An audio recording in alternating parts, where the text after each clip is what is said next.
কেউ চায় না মৃত্যু ভাইয়ের মাংস খেতে। তো মানুষ যখন মানুষের গীবাত করে, মানুষ যখন মানুষের পরনিন্দা করে, তো মৃত্যু ভাইয়ের গোশত খাওয়াটা যেমন অপরাধ, এটা যেমন জঘন্যতম কাজ, মানুষের পরনিন্দা করা, পরচর্চা, গীবাত করা কাজটি অতীব জঘন্যতম কাজ। ومن أحسن قولا ممن دعا إلى الله وعمل صالحا وقال إنني من المسلمين. من شرور أنفسنا ومن سيئات أعمالنا من يهده الله فلا مضل له ومن يضلله فلا هادي له وأشهد أن لا إله إلا الله وحده لا شريك له وأشهد أن محمدا عبده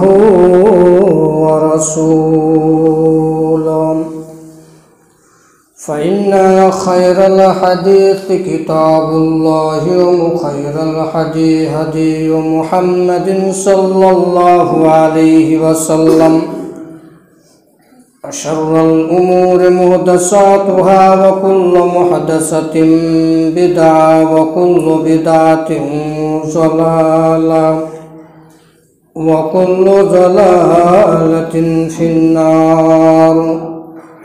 أعوذ بالله من الشيطان الرجيم. بسم الله الرحمن الرحيم. ويل لكل همزة لمزة الذي جمع مالا وعدده يحسب أن ماله أخلده. عن حذيفة رضي الله تعالى عنه قال سمعت رسول الله صلى الله عليه وسلم لا يدخل الجنة قطاة متفق عليه وفي رواية مسلم نمام. উপস্থিত সম্মানীয় মসজিদের মুসল্লি, প্রশংসা আল্লাহ সুবহানাহু ওয়া তাআলার জন্য, তারই আমরা প্রশংসা করি, সকলে বলি আলহামদুলিল্লাহ। তারপরে করে আখির নবী মুহাম্মদ সাল্লাল্লাহু আলাইহি ওয়াসাল্লামের উপর দরুদ ও সালাম নাজিল হোক। আল্লাহুম্মা সাল্লি আলাইহি আল্লাহুম্মা বারিক আলাইহি। আমরা আলোচনা করছিলাম পরনিন্দা সম্পর্কে। আজকে দ্বিতীয় পর্ব নিয়ে আলোচনা হবে পরনিন্দা। এই পরনিন্দা সম্পর্কে এক গুরুত্বপূর্ণ তথ্যবহল সংক্ষিপ্ত বিবরণ দেওয়ার চেষ্টা করব ইনশাআল্লাহুল আজিজ। আমরা বলতে চেয়েছিলাম মানুষের সাথে সম্পৃক্ত পাপ আল্লাহ সুবহানাহু ওয়া তাআলা ক্ষমা করেন না। আল্লাহর সাথে সম্পৃক্ত পাপ আল্লাহ সুবহানাহু ওয়া তাআলা ক্ষমা করে দেন। আজকে আমরা জানব পারিবারিক পরনিন্দা। পরিবারে যেসব পরনিন্দা সব থেকে মানুষ বেশি করে থাকে তাদের মধ্যে হচ্ছে নারীরা, মহিলারা। এরাই সব থেকে পরনিন্দা, পরচর্চা, বদনাম, অপবাদ, কুটনামি, যত ফাসাদ, যত ঝামেলা সৃষ্টি করে নারীর কাছ থেকেই। অতএব আমরা বলতে চাইছি যে পারিবারিক সমস্যা, শাশুড়ি, বৌমা, ভাই, পিতা, মাতা সবাই পরিবারের সঙ্গে জড়িত। বাস্তবতে বর্তমান সময়ে নারীরা সব থেকে জাহান্নামের মূল কারণ হচ্ছে স্বামীর শুকরিয়া আদায় না করা। আর দ্বিতীয় পর্যায় হচ্ছে যে তারা গীবাত, পরনিন্দা, পরচর্চা মানুষের বেশি ভালোবাসে, ঝামেলা সৃষ্টি করতে তারা ভালোবাসে। আসলে মানুষ যদি জানতো পরনিন্দা কাজটি কত জঘন্যতম কাজ, কত নোংরা কাজ, তাহলে কোনো মানুষের বদনাম করতো না। আল্লাহ সুবহানাহু ওয়া তাআলা কোরআন মাজিদের মধ্যে বলেছিলেন যে ইয়া আইয়ুহাল্লাযীনা আমানু ইজতানিবু কাসীরাম মিনায-যন্ন ইন্না বা'দায-যন্নি ইসম ওয়া লা তাজাসসাসু ওয়া লা ইয়াগতাব বা'যুকুম বা'য। এ পর্যন্ত আমরা তর্জমা করেছিলাম। শেষে আল্লাহ সুবহানাহু ওয়া তাআলা একটি বাক্য বললেন যে তোমাদের কেউ কি তোমাদের মৃত্যু ভাইয়ের গোশত খেতে পছন্দ করো? আইয়াকুলা লাহমা আখিহি মাইতান, তোমরা কি তোমাদের মৃত্যু ভাইয়ের গোশত খেতে পছন্দ করো? এটা পছন্দ করবে? কারিহতুমুহু, এটা তোমরা পছন্দ করবে না। কেউ চায় না মৃত্যু ভাইয়ের মাংস খেতে। তো মানুষ যখন মানুষের গীবাত করে, মানুষ যখন মানুষের পরনিন্দা করে, তো মৃত্যু ভাইয়ের গোশত খাওয়াটা যেমন অপরাধ, এটা যেমন জঘন্যতম কাজ, মানুষের পরনিন্দা করা, পরচর্চা, গীবাত করা কাজটি অতীব জঘন্যতম কাজ। আল্লাহ সুবহানাহু ওয়া তাআলা তীব্র নিন্দা করেছেন এই গীবাত করা কাজটিকে, পরনিন্দা করা কাজটিকে আল্লাহ সুবহানাহু ওয়া তাআলা তীব্র নিন্দা করেছে অত্র আয়াতে। তীব্র নিন্দা মানে একটা মানুষকে অন্তর থেকে ঘৃণা করা, নোংরা মানে তার চরিত্র আখলাক ভালো নয়, এর জন্য অন্তর থেকে ঘৃণা করা। তো আল্লাহ সুবহানাহু ওয়া তাআলা যারা মানুষ পরনিন্দা পরচর্চা করে, এই পরনিন্দা পরচর্চাটাকে এটাকে আল্লাহ সুবহানাহু ওয়া তাআলা মৃত্যু ভাইয়ের মাংসের সাথে তুলনা করেছে, গোশতের সাথে তুলনা করেছে। মানে এটা অপরাধ কাজ, এটা জঘন্যতম কাজ। এ থেকে সাবধান, সতর্কতা অবলম্বন করতে হবে।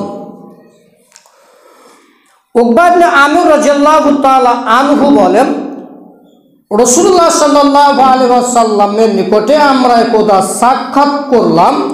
তো আমি রাসূলকে বললাম, মান নাজাতের পথ বলেন, নাজাতের উপায় বলেন, এমন কোনো কাজ করলে নাজাত পেতে পারে সেই কথা বলেন। তখন রাসূলুল্লাহ সাল্লাল্লাহু আলাইহি ওয়াসাল্লাম বললেন যে তুমি তোমার জিহ্বাকে আয়ত্তে রাখো। তিনি প্রথম বললেন তুমি তোমার জিহ্বাকে আয়ত্তে রাখো, নিজের মধ্যে রাখো, কন্ট্রোলে রাখো। তারপরে আরেকটি বাক্য বলেন ওয়ালিয়াসা আলাইকা, তিনি তারপরে বললেন যে তুমি নিজের বাড়ি থেকে কোথাও যাবে না। ওয়ালিয়াসা বাইতুকা, নিজের বাড়িতে পড়ে থেকো, নিজের বাড়ি থেকে কোথাও যাবে না। তারপরে তিনি বলেন ওয়াবকি খতিয়াতিকা, তোমার পাপের জন্য আল্লাহর দরবার রোদন করো, কন্দন করো। মানে বাঁচার তিনটি পথ রাসূল সাল্লাল্লাহু আলাইহি সাল্লাম দেখিয়ে দিলেন। তার একটি পথ তিনি বলে দিলেন যে বাঁচার পথ হচ্ছে যে জিহ্বাটাকে বন্ধ রাখা, ইচ্ছা মতো কথা না বলা, ইচ্ছা মতো মানুষের পরনিন্দা পরচর্চা না করা। এই মুখটাকে যখন বন্ধ রাখবেন, জিহ্বাটাকে যখন বন্ধ রাখবেন, তখন আপনি নাজাত পাবেন। এবং আরেকটি বাক্য 2 নম্বরে বললেন যে নিজের বাড়িতে পড়ে থাকো, মানে বাড়ি থেকে অপ্রয়োজনে কোথাও যাবে না, বাড়িতে থাকতে হবে। বাড়ির বাইরে বের হলে মানুষের পরনিন্দা পরচর্চা করতে হবে। মানুষ বাড়ি থেকে বের হলেই মানুষ পরনিন্দা গীবাত চুগলখড় করে থাকে। এজন্য রাসূল বললেন মুখটাকে বন্ধ রাখবা, বাড়িতে পড়ে থাকবা, বাড়ি থেকে কোথাও যাবা না। এরপরে তিনি বললেন এরপরও বাড়িতে যা পাপ করলেন, যা আপনি বসবাস করলেন, এরপরে আল্লাহ সুবহানাহু ওয়া তাআলা বলছেন যে ওয়াবকি খতিয়াতিকা, তুমি তোমার পাপের জন্য কন্দন করো। বাড়িতে মুখটাকে বন্ধ রাখলেন, বাড়িতে থাকলেন, এরপরও বলছেন তোমার পাপ হয়েছে, গুনাহ হয়েছে। আল্লাহকে বলেন, আল্লাহ গুনাহ করেছি, পাপ করেছি, তুমি ক্ষমা করে দাও। আসলেই মানুষের জিহ্বা এটা অতীব চালাক, এবং এই জিহ্বা হচ্ছে অতীব নরম জিনিস। মানুষের আখলাক চরিত্র যদি ভালো হয়, ব্যবহার যদি ভালো হয়, মানুষের পরনিন্দা পরচর্চা যদি না করে, তাহলে হাজার বস্তির মধ্যে যদি গন্ডা থাকে, মাস্তান থাকে, লম্পট থাকে, তাহলে কোনো মানুষ আপনার গায়ে আঘাত করবে না, কোনো মানুষ আঘাত করবে না। আপনি 10 জন গন্ডার সাথে বসবাস করছেন, তারা চলছেন, তারা চলছে, আলাদা ফিরছেন, কিন্তু আপনার বস্তিতে, আপনার বাড়িতে কোনো গন্ডা হামলা করবে না। কেন? ওরাও জানছে এর চরিত্র ভালো, আখলাক ভালো, নম্র আচরণ মানুষ, একে মেরে কোনো লাভ হবে না, একে মেরে কোনো 5 পয়সা লাভ হবে না। তার মানে মানুষের পরনিন্দা, মানুষের আখলাকটা যদি সুন্দর করে, মানুষের চরিত্রটা যদি ভালো করে, তাহলে গন্ডার সাথে বসবাস করে আপনার কোনো ক্ষতি হবে না। আল্লাহ সুবহানাহু ওয়া তাআলা চতুর্দিকে, জিভের চতুর্দিকে শত্রু বসিয়ে দিয়েছেন। শত্রু বুঝেন না? যেগুলো দাঁত রেখেছেন আল্লাহ সুবহানাহু ওয়া তাআলা আপনার আমার মুখে, চতুর্দিকে দাঁত দিয়ে দিয়েছে, আর মধ্যখানে জিহ্বা রেখে দিয়েছে। মানে এদিক ওদিক হলে ওর বিপদ আছে। মানে একে সতর্কতা অবলম্বন করে পৃথিবীতে চলাফেরা করতে হবে। আর উলট পালট হলে দাঁতে কিন্তু জিহ্বাকে চাপন দিবে। মাঝে মাঝে যখন খাদ্য গ্রহণ করেন, তখন জিহ্বাতে যখন টাচ লাগে, তখন কত আঘাত লাগে অনুভব করেননি? খাবার খেতে খেতে হঠাৎ করে জিহ্বাটাকে কি করেছেন? কামড় দিয়েছেন, তখন কি ব্যথা লাগে অনুভব করবেন। তার মানে আল্লাহ সুবহানাহু ওয়া তাআলা চতুর্দিকে শত্রুতা বসিয়ে দিয়েছে। এখন জিহ্বা যে মুখের মধ্যে বসবাস করবে, চলাফেরা করবে, একে সতর্কতা অবলম্বন করতে হবে। উলট পালট হলে কিন্তু বিপদ আছে, তার উলট পালট হলে বিপদ আছে। কেন? চতুর্দিকে দাঁত দেওয়া হয়েছে, আর চতুর্দিকে দাঁতের বিনিময়ে মধ্যখানে নরম মাংসটা আল্লাহ সুবহানাহু ওয়া তাআলা মুখের মধ্যে দিয়ে দিয়েছেন। এই জিহ্বাকে যেদিকে চালাবেন সেদিকে চলবে, কিন্তু সতর্কতা অবলম্বন করবেন। খুব সতর্কতা অবলম্বন করে চলে, খুব সতর্কতা অবলম্বন করে। এরপরেও মাঝে মাঝে দেখবেন যে জিহ্বাতে কামড় দিলে ব্যথা লাগে। তাহলে আপনি গন্ডার সামনে বসবাস করেও পৃথিবীতে জীবনযাপন করবেন, মানুষের পরনিন্দা করবেন না। যারা মহিলা মানুষ, তারা হুযায়ফা রাদিয়াল্লাহু তাআলা আনহু বলেন, রাসূলুল্লাহ সাল্লাল্লাহু আলাইহি ওয়াসাল্লাম বলেছেন, লা ইয়াদখুলুল জান্নাতা কাত্তাতুন, যারা মানুষের পরনিন্দা করে ওরা জান্নাতে যাবে না। যারা মানুষের গীবাত করে ওরা জান্নাতে যাবে না। যারা মানুষের গীবাত করে, মানুষের পরনিন্দা পরচর্চা করে, ওরা জান্নাতে যাবে না। ওয়া ফি রাওয়ায়াতিন মুসলিম, যারা চুগলখড়ি করে বেড়ায় তারাও জান্নাতে যাবে না। বুঝে আসলো না গীবাত কি আর চুগলখড় কি? চুগলখড় তাকে বলে যে একজনের নামে এমন একটি কথা বলিয়ে দিয়ে ঝামেলা সৃষ্টি করা, ঝামেলা সৃষ্টি করা, মারামারি শুরু করা, এটাকে বলে চুগলখড়। মানে একের কথা ওকে বলে দিয়ে কাজটাকে আরও বেশি করে দেওয়া, এটা হচ্ছে চুগলখড়ি করা। আর গীবাত হচ্ছে যে তার বিরুদ্ধে আরও কিছু বলা, চায়ের দোকানে হোক, আরও কোনো মিষ্টি কোনো দোকানে হোক, সেখানে বসে 5 জন মিশে মানুষের গীবাত করা, এটা হচ্ছে গীবাত। চুগলখড় হচ্ছে ওকে এক কথা বলে দেওয়া, আরেকজনকে আরেক কথা বলে দিয়ে ঝামেলাটাকে সৃষ্টি করে দেওয়া। আল্লাহ সুবহানাহু ওয়া তাআলা কোরআন মাজিদের মধ্যে বলছেন, ইয়াউমা তাশহাদু আলাইহিম সিনাতুহুম আইদিহিম ওয়া আরজুলুহুম বিমা কানু ইয়ামালুন। আল্লাহ সুবহানাহু ওয়া তাআলা বলছেন, তারা যেন সেই দিনের কথা ভুলে না যায়, তারা যেন সেই দিনের কথা ভুলে না যায় যেদিন তাদের হাত, যেদিন তাদের পা, যেদিন তাদের মুখ তাদের বিরুদ্ধে সাক্ষী দিবে। ভুলে গেছে? আমরা ভুলে গেছি, সেই দিনের কথা আমরা ভুলে গেছি। আল্লাহ সুবহানাহু ওয়া তাআলা কোরআন মাজিদে স্মরণ করিয়ে দিয়েছেন যে তোমরা সেই দিনের কথা ভুলে যেও না, সেই দিনের কথাকে স্মরণ করো যেদিন তোমাদের মুখ, তোমাদের হাত, তোমাদের পা তোমাদের বিরুদ্ধে সাক্ষ্য দিবে, সাক্ষী প্রদান করবে। এক পর্যায়ে মুখ বলবে, আল্লাহ এই জায়গাতে এই পরনিন্দা করেছিল, এই জায়গাতে গীবাত করেছিল, চুগলখড়ি করেছিল। জুবান, মুখ বলতে আছে, হঠাৎ হাতটি বলেছে, মুখ যা বলেছে তা ঠিক বলেছে, হঠাৎ পাটি আপনার বলছে, মুখ যা বলছে, যে মানুষের অপবাদ করেছে, মানুষের পরনিন্দা পরচর্চা করেছে, মুখ যেটা বলছে, জুবান যেটা বলছে সেটা সত্য বলছে। যে মুখকে আপনি যত্ন করলেন, যে হাতকে আপনি যত্ন করলেন, যে পায়ে কাঁটাযুক্তর জন্য আপনি জুতা পরিধান করলেন, ওই পায়ে নাকি কাল কিয়ামতের মাঠে আমার বিরুদ্ধে সাক্ষী দিবে। যে হাতকে সুন্দরভাবে পরিষ্কার করলেন, মুখ পরিষ্কার করলেন, চামড়াটা ভালো করে সাবান দিয়ে পরিষ্কার করলেন, এই নাকি কাল কিয়ামতের মাঠে আমার বিরুদ্ধে সাক্ষী দিবে। এত যত্ন করে কোনো লাভ হলো না, কোনো লাভ হলো না। তার মানে মানুষের পরনিন্দা পরচর্চা করলে মুখ যেটা বলবে হাত সেটাই বলবে, আর পা চট করে বলবে যে আপনি ঠিক বলেছেন। মানে একজনের কথা আর একজন যখন বলবে তখন ওই কথাটা আরও শক্তিশালী হয়, আরও কি হয়, শক্তিশালী হয়। মনে করেন মসজিদের মুসাল্লা কিনার ব্যাপারে কেউ দিলে এভাবে কেউ করলে এভাবে কেউ করলে, মানে একের পর এক আগ্রহ বেশি যখন বেড়ে যাবে তখন তাদের আগ্রহটা আরও শক্তিশালী হবে। মনে করেন কাউকে আদালতে কোর্টে কাকে কিছু করা হবে, তো আর একজন সাক্ষী দিয়ে বলছে যে ওই ব্যক্তি এই কাজ করেছে, মানে আরও সাক্ষী প্রদান করবে, তার মানে আপনার কাজটা আরও মজবুত হচ্ছে। তো যখনই জুবান বলবে আর হাত বলবে তখনই তার কাজটা মজবুত হবে, তখন তো আল্লাহ সুবহানাহু ওয়া তাআলা আপনাকে জাহান্নামে দিবেন। গামিদী এক বংশের এক মহিলা রাসূলুল্লাহ সাল্লাল্লাহু আলাইহি ওয়াসাল্লামের নিকটে এসে বলছেন, আল্লাহ রসুল আমাকে পবিত্র করুন। তো আল্লাহ রসুল বললেন যে ফিরে যাও। তো ও মহিলাটা বলছেন, আল্লাহ রসুল দেখেন আমার পেটে অবৈধ সন্তান, আমার পেটে কি সন্তান, অবৈধ সন্তান, আর আপনি আমাকে ফিরিয়ে দিতে চাইছেন? আপনি কি মায়ের ইবনে মালিকের মতন আমাকে ফিরিয়ে দিতে চাইছেন? যেরকম মায়ের ইবনে মালিককে ফিরিয়ে দিয়েছিলেন আমাকে ফিরিয়ে দিতে চাইছেন? রাসূল বললেন বাড়ি যাও, তওবা করো, ক্ষমা চাও। রাসূলুল্লাহ সাল্লাল্লাহু আলাইহি ওয়াসাল্লামের নিকটে ওই মহিলাটা আবার বলছেন, আল্লাহ রসুল আমার পেটে অবৈধ সন্তান, আমাকে পাক করে দিন, আমাকে পবিত্র করে দিন। রাসূলুল্লাহ সাল্লাল্লাহু আলাইহি ওয়াসাল্লাম বলছেন বাড়ি চলে যাও। তাকে জিজ্ঞাসা করছে না সন্তান কার। মায়ের ইবনে মালিককে যেমন বলেছিলেন চলে যাও চলে যাও ফিরে যাও, মায়ের ইবনে মালিক কোনো কথা শুনল না, শেষ পর্যন্ত তাকে রজমের শিকার হতে হলো। এই মহিলা এসে বলছেন আপনি কি মায়ের ইবনে মালিকের মতন আমাকে ফিরিয়ে দিতে চাইছেন?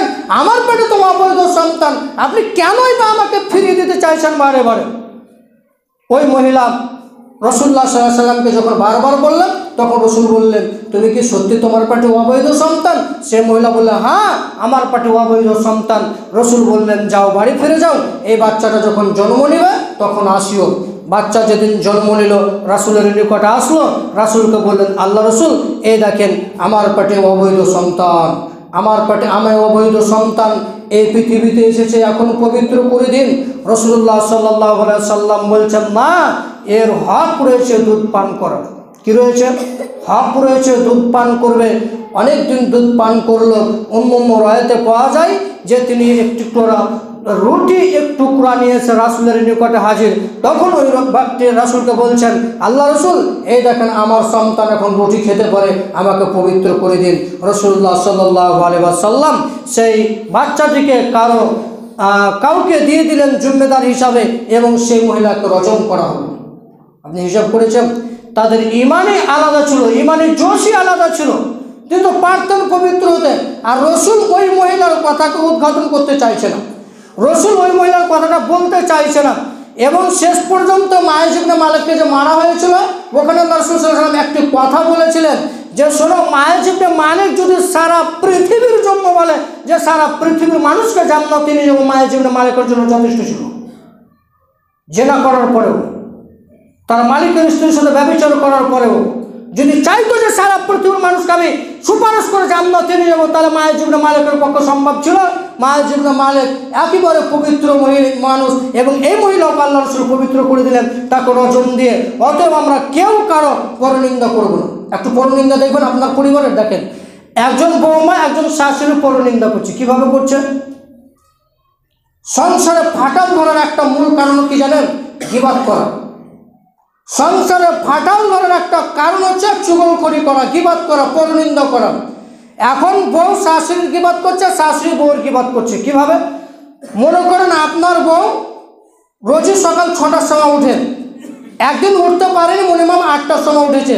তো আব্দুর রহমানের বাড়িতে বলে এসেছে যে আব্দুর রহমান আব্দুর রহমানের স্ত্রীকে বলেছে যে খালেদা, আমার বউরা সকাল 8টার সময় উঠে। কটার সময় উঠে? সকাল 8টার সময় উঠে। গোটা পাড়া জানে যে আব্দুর রহমানের স্ত্রী সকাল 8টার সময় উঠে। কে বলেছে? শাশুড়ি বলেছে। গিবাত, পরনিন্দা করেছে, কাউকে কষ্ট দেওয়া, এটা একটা গিবাত, এটা একটা পরনিন্দা করে এটা সংসারে ফাটল সৃষ্টি হয়। কেন একজন বৌমার আপনার গিবাত করা লাগবে?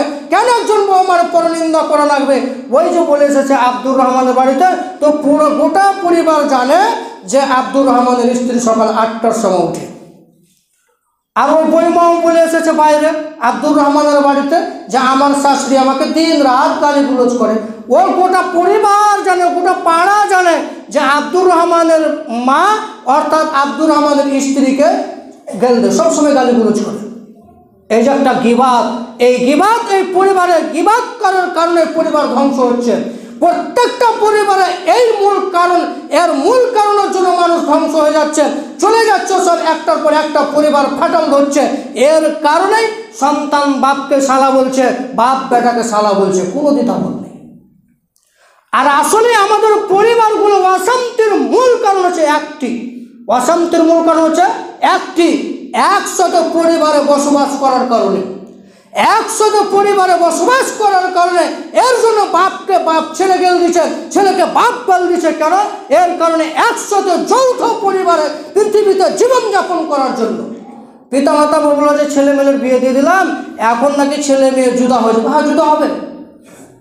এখন যেটুকু আপনাকে দেখবে, যেটুকু দিবে, এটা হচ্ছে এহসান আপনার উপর, এহসান। আপনি মনে করছেন ছেলে মেয়ে ইনকাম করবে সবই টাকা দিয়ে দিবে, জি না, এটা নয়। এখন যা আপনাকে আপনার ছেলে মেয়ে দিবে ওটা হচ্ছে এহসান করা, ওটা হচ্ছে আপনার উপর সাহায্য করা। অতএব পরিবারকে আলাদা করে দিলে বাপকে পিতা গালি, বাপকে ছেলে গালি দেবে না, ছেলে বাপকে কোনোদিন গালি দিতে পারে না। পৃথক পৃথক পরিবারে জীবনযাপন করেন, ইনশাল্লাহ পরিবার সঠিকভাবে চলবে। নচেত পরিবারও কোনোদিন ভালোভাবে চলতে পারে না। একটার সাথে আর একটা ঝামেলা লেগে পৃথিবীতে সংসারকে নষ্ট করে একের অপরের গিবাত করে আপনিও জাহান্নামে যাবেন, আপনার পিতাও জাহান্নামে যাবে। গোটা পরিবারটাকে গিবাত করে পরনিন্দা করে জাহান্নামের দিকে নিয়ে যাচ্ছেন। কেউ কারো গিবাত করব না এবং কেউ কারো অপবাদ দেবো না। আমরা সবাই আলাদা যৌথ পরিবার না থেকে পৃথক পৃথক পরিবার করার চেষ্টা করব। সকল আল্লাহুম্মা আমিন। আলহামদুলিল্লাহ ওয়াহদা ওয়াসসালাতু ওয়াসসালামু আলা মান লা নাবিয়্যা বা'দা, আম্মা বাদ। আমরা আলোচনা করছিলাম পরনিন্দা। আবু রাদিয়াল্লাহু তাআলা আনহু বলেন, রাসূলুল্লাহ সাল্লাল্লাহু আলাইহি ওয়াসাল্লাম বলেছেন, ইয়াকুম যুন্নু ফা ইন্না যুন্নু আকযাবুল হাদিস। তোমরা অনেকগুলো ধারণা থেকে বেঁচে থাকো, নিশ্চয় অনেকগুলো ধারণা হচ্ছে বড় মিথ্যা। আমরা ওই সপ্তাহে বলেছিলাম সব থেকে ধারণা থেকে বেঁচে থাকো, ধারণা হচ্ছে পাপ। এই হাদিসে রাসূল সাল্লাল্লাহু আলাইহি ওয়াসাল্লাম বলছেন তোমরা সবচেয়ে বেঁচে থাকবে ধারণা থেকে, ধারণা করবে না, কারণ ধারণা হচ্ছে সব থেকে বড় মিথ্যা। এরপরে তিনি বলছেন ওয়ালা তাজাসসু, ওয়ালা তাজাসসু, কারো গোপন কথা কান লাগিয়ে শ্রবণ করবে না, কারো গোপন কথা কান লাগিয়ে শুনবে না। ওরা স্বামী স্ত্রী কি বলছে, ওরা কি বলতে চাইছে ও কথা শুনবে না।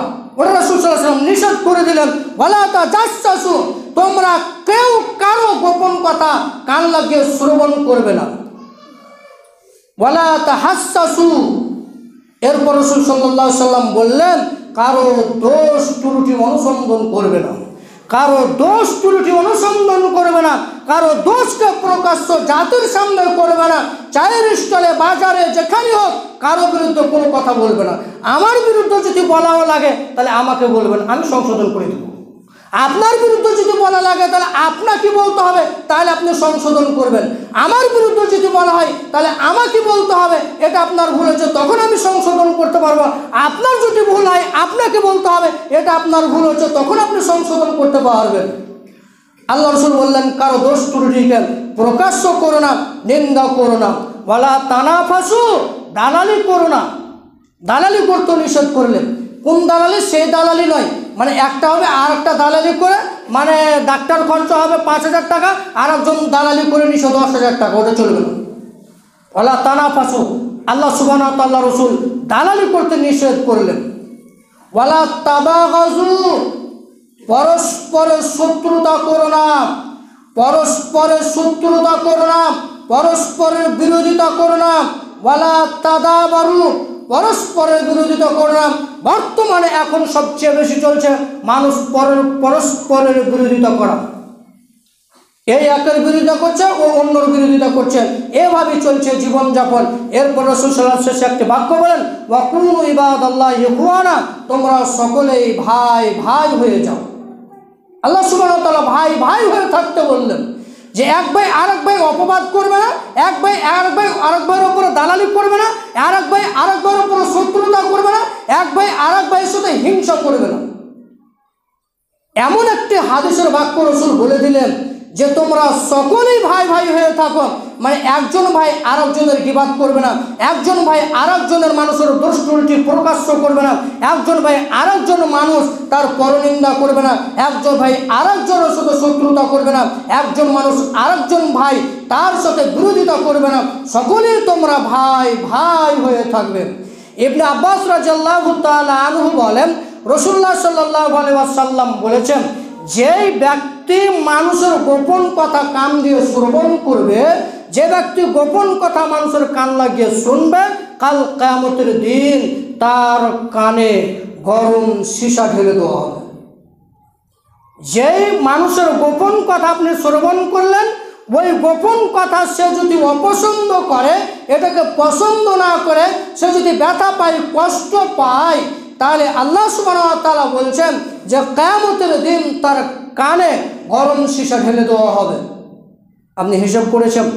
তাহলে আমরা কেউ কারো উপর বিরোধিতা না করে, কেউ কারো উপর পরনিন্দা না করে, যার দোষ হয়েছে তাকেই বলে সংশোধন করে নেব, এবং আমরা কেউ কারো বিরুদ্ধে অপবাদ দিব না, পরনিন্দা করব না, চুগলখড়ি করব না। এর পাপ আল্লাহ সুবহানাহু ওয়া তাআলা ক্ষমা করবেন না, যেটা আমরা আর আগে বলেছি। আল্লাহ তুমি সকল মানুষকে গীবাত মুক্ত জীবনযাপন করার তৌফিক দান করো, সকল বলে আল্লাহুম্মা আমিন। হে আল্লাহ, সকল মানুষকে তুমি পরনিন্দা পরচর্চা করা থেকে বেঁচে থাকার তৌফিক দান করো, সকল বলি আল্লাহুম্মা আমিন।